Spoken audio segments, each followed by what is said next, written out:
Chapter 21. With Borrowed Plans. There's a streak of ooze on the bark of Cam's tree where the creature brushed past.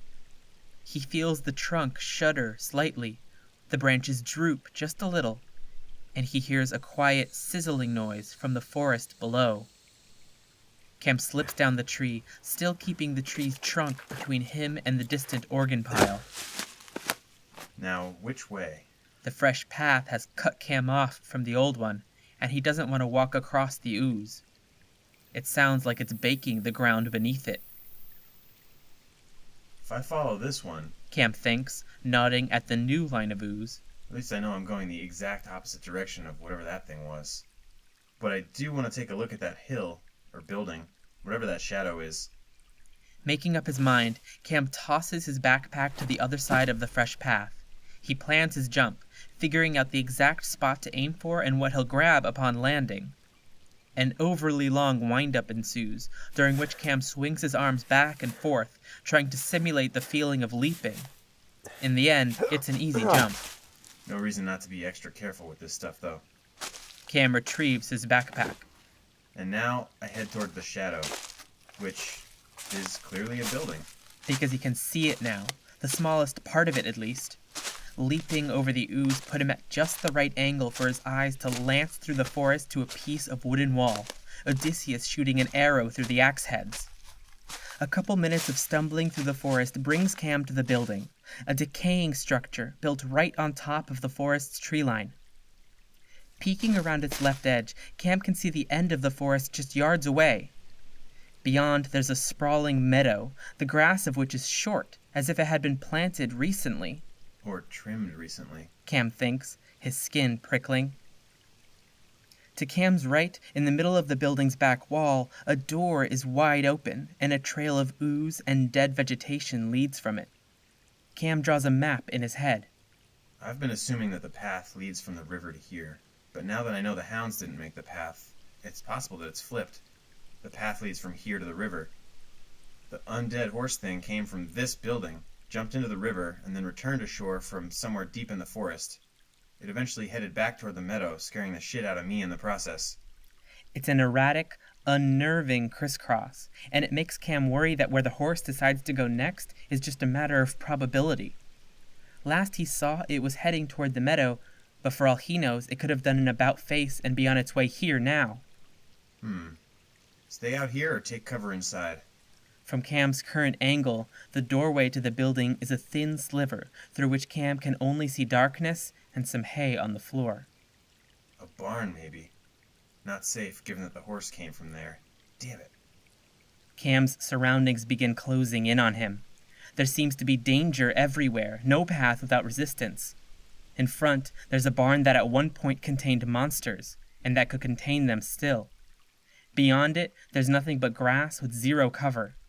Behind, there's the forest. Which is pointless. Cam thinks. I can't see much until it's basically right in front of me, and there may be nothing to see in there anyway.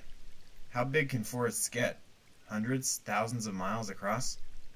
Even if Cam could ford the river or follow it safely, there's no guarantee that he'd find anyone who could help him. In the middle of this pincer is the phantom that gnawed off Cam's thumb, which could be anything, anywhere. Of all the new feelings Cam has had in the past hour, or however long it's been, there's one that hits him the hardest, not even having a theory as to what's going on. Miracles, or whatever you call the bad version of miracles, have been coming in such rapid succession that Cam hasn't had time to process any of them. First there was the blackout, the unexplained wound. Then the organs shaped like a horse, leaving a deadly contrail that as far as Cam can tell must have exceeded the mass of the horse by now. Unless it started out bigger than it is now. But what animal crop dusts the ground with fluids like that? And how could it be doing it so quickly? Physics and biology bend and twist in Cam's mind, making him wonder, yet again, if this is a dream or a drug trip, a delusion, simulation, or hallucination, maybe a final one, before death. Cam could be comatose in a bed somewhere, trapped on this lonely planet in his mind. Frustrated covers only a fraction of how Cam feels in this crisis of knowledge. Cam wishes he'd taken a better look around from where he first woke up, perhaps climbed a tree to gaze over the slopes of the meadow beyond the river. The barn should be the obvious choice for place to investigate, but the ooze leading from it makes Cam wary. He's tempted to retreat into the forest, maybe sit in a tree for a few hours and watch the barn, waiting to see if anyone comes near. Lost in thought, Cam doesn't sense the approach of death until it's mere paces away. Then the wet shuffle of gooey legs fades into focus, close enough now to be distinguishable from the ambient sounds of the woods. Cam leans out from behind the barn and sees them. Sickly gray-brown forms, lurching toward him along the barn's left wall. 4 of them.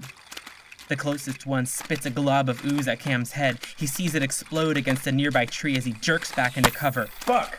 Veins and muscles blazing with energy, Cam hurls himself away from the barn, weaving through trees and undergrowth back the way he came. Any plants that catch on him are destroyed, torn from their stems by the ferocity of Cam's movements. If he were still aware of the backpack, he'd have thrown it to the ground by now, as its previous owner had done. Cam reaches the path he'd jumped earlier, and he clears it at full speed. Seconds later, he almost runs into the river, hooking an arm around a tree at the last moment. He looks down at the water, heart in his throat, only now remembering the octopus hounds. Wavering, unable to think straight, he glances behind him to see the 4 monsters still in pursuit, the forest dying in their wake. They'll be on him in less than a minute. A couple dozen paces up the river, a small wooden rowboat sits abandoned, tied to shore. Cam runs to it and dives in, hearing blobs of ooze catapulting into trees behind him. He puts his knife to the rope to begin sawing through, then he sees that it's tied around a stump, not a tree. Pulling the whole loop off takes only a second, and Cam shoves away from shore with his garden hoe, just as the first ooze monster emerges from the trees.